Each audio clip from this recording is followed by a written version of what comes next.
Hola, ¿qué tal? Bienvenidos a su podcast We Are People. Mi nombre es Kenia Díaz y el día de hoy tengo un súper invitado especial y les voy a presentar un poquito acerca de quién es.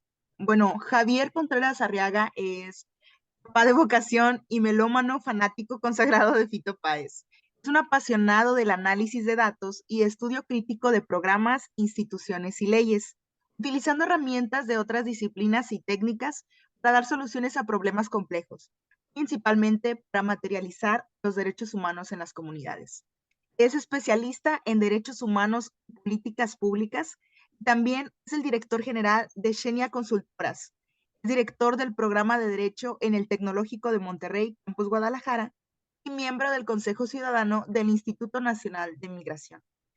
Ha trabajado como consultor para la Organización Internacional para las Migraciones, para el Programa de las Naciones Unidas para el Desarrollo, la Organización Internacional del Trabajo, y como capacitador de la iniciativa Spotlight de las Naciones Unidas para prevenir la violencia contra las mujeres y del Fondo de las Naciones Unidas para la Población.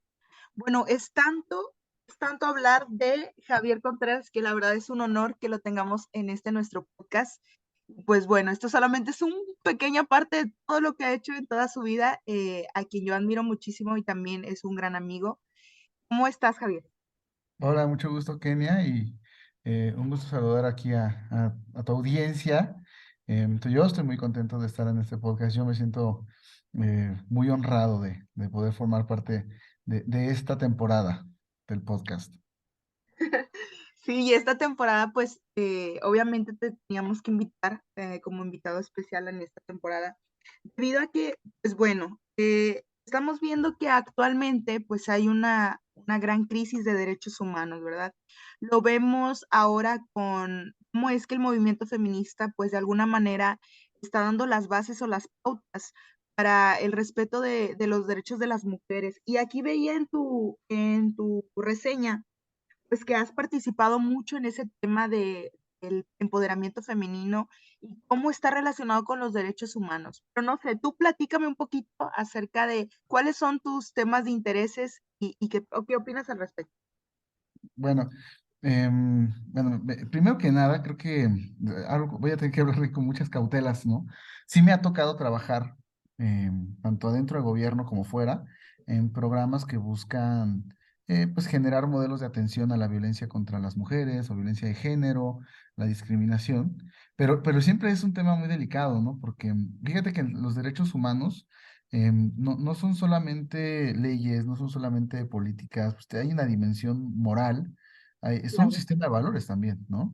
Y bueno, tú y yo que tenemos en común un poco, pues, estos antecedentes, pues incluso de creencias, ¿no? Sistemas de creencias en común, pues el tener una base moral o tener un sistema de reglas, ¿no?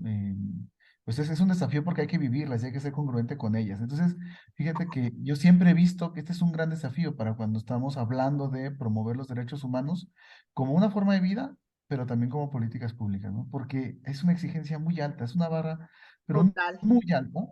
Y luego, fíjate que podemos caer como en estos discursos muy simplistas, ¿no? Donde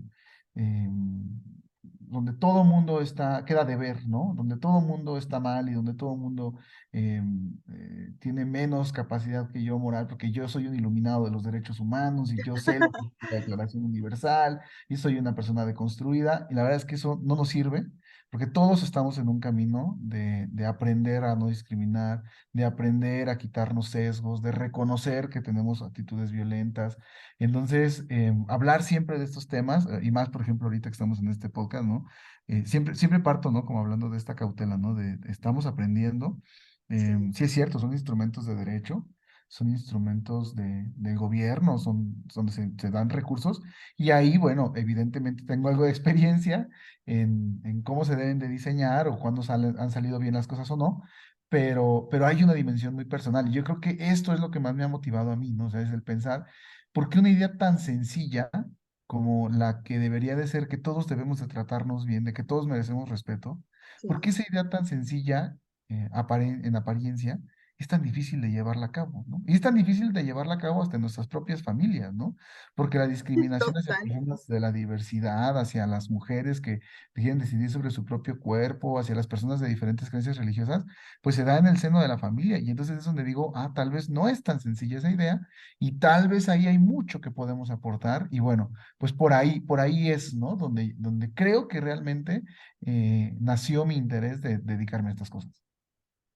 Wow, y algo que me gusta mucho, o sea, personalmente de ti, es que es real, o sea, aún a pesar y yo creo que eso sucede cuando ya estamos empapados del tema, o sea, ya comenzamos a ver que realmente, pues, es un tema que necesita más estudio, que necesita más análisis, que necesita más fuerza, ¿verdad? Más fuerzas unidas para poder lograrlo.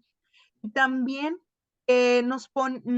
dejamos de ver a las personas o a nosotros mismos como en un pedestal, ¿verdad? De superioridad moral.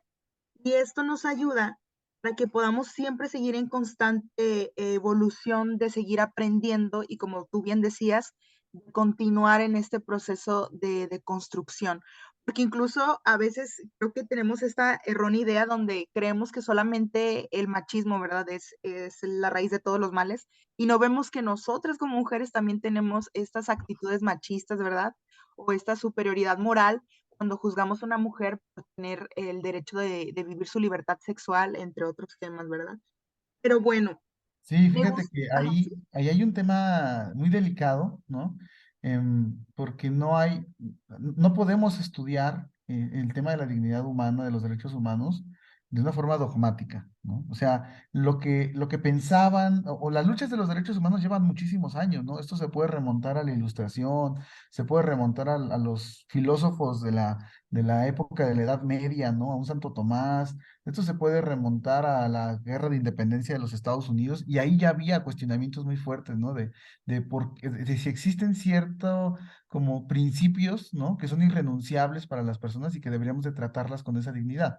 Pero claro que conforme van avanzando los años y se van gestando nuevas luchas, ahora tú mencionas, ¿no? Por ejemplo, este movimiento feminista, que no es la primera oleada, ¿no? De un movimiento exacto, feminista también, o sea, estamos como una cuarta ola prácticamente, ¿no? O sea, que ahora es una ola muy cargada, ¿no? De muchas reflexiones, no solamente de la reivindicación de los derechos de las mujeres o de un análisis profundo de qué es el género, ¿no? Y de cómo se ha fomentado y perpetuado desigualdades, sino que el nuevo feminismo, los nuevos feminismos, porque son múltiples corrientes, pues ya involucran también pues un tema ambiental, ya involucran temas que rompen el adultocentrismo y así, ¿no? Pero no son la única lucha, ¿no? O sea, porque al mismo tiempo pues tenemos otros movimientos sindicalistas, tenemos movimientos promigrantes, tenemos movimientos en favor de la infancia, tenemos movimientos en favor de las discapacidades, que se me hace bellísimo que hoy vivimos en una época donde todos tienen un foro. Y tal vez no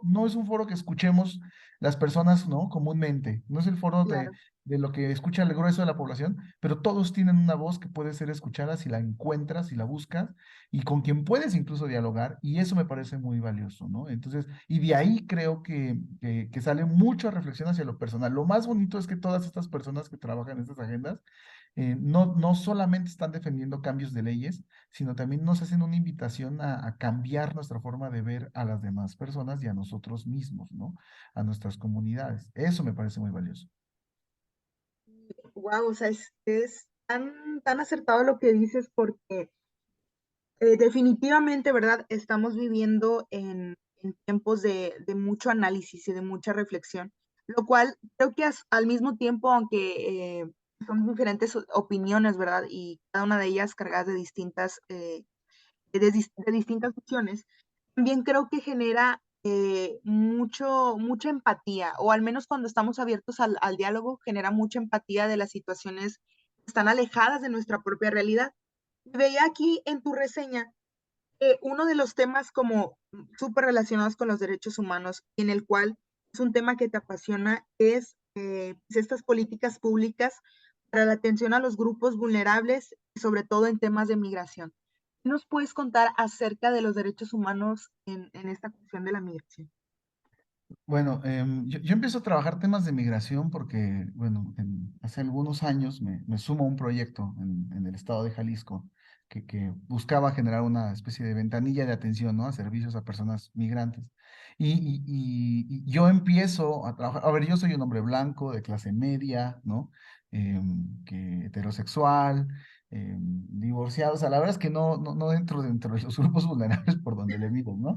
Pero, pero creo que es algo que sí me impactaba mucho cuando empecé a trabajar en estos temas, me daba cuenta que el servicio más sencillo, ¿no? El servicio más sencillo que puede ser obtener tus propios documentos, se vuelve sumamente complicado cuando el factor de la migración está de por medio, ¿no? Y el factor de la migración en un sentido amplio, o sea, una persona migrante puede ser, sí, claro, el hondureño que viene de manera irregular porque está queriendo llegar a Estados Unidos, pero un migrante puede ser un mexicano que se fue a Estados Unidos y que luego regresó. Y es Wow, migrante retornado. Y esa persona migrante retornada también tiene muchos desafíos culturales, del idioma mismo. A veces incluso, o sea, fueron un par de años donde me entrevisté con tantas personas que vivían su situación de migración de una manera tan diferente, eran historias tan distintas, ¿no? Niños que solamente porque habían nacido en otro lugar, ¿no? Vivían esta diferencia, ¿no? Tan marcada de vidas, aunque toda su vida la han pasado en un país distinto, ¿no? Al cual nacieron. Personas que han vivido en tres, cuatro países, obligadas a huir de su país en diferentes momentos. O sea, todas estas historias, ¿no? Lo único que me daba cuenta era, wow, qué fuerte, porque realmente, o sea, la migración es algo que es como tan natural en las personas. O sea, la raza humana se distingue porque pues, somos una especie nómada, somos una especie migrante, y cómo hoy en día a algunas personas las estigmatizamos por hacer algo que es muy humano, ¿no?